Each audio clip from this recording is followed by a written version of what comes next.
Okay mga master, ito na yung Suzuki Wigon na transmission problem, turbo type.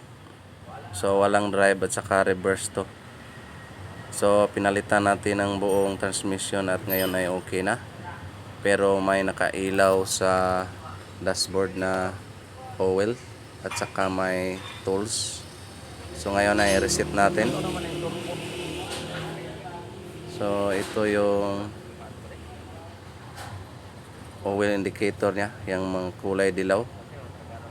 So reset muna natin. Dito tayo, ayan, yung tinuro-turo natin. Dapat mawala yan. So dito tayo sa Udo.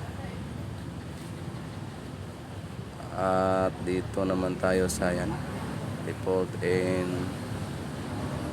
So dito tayo. Pasok. Yan, may reset na. Back. Set. Back. Dito tayo sa reset.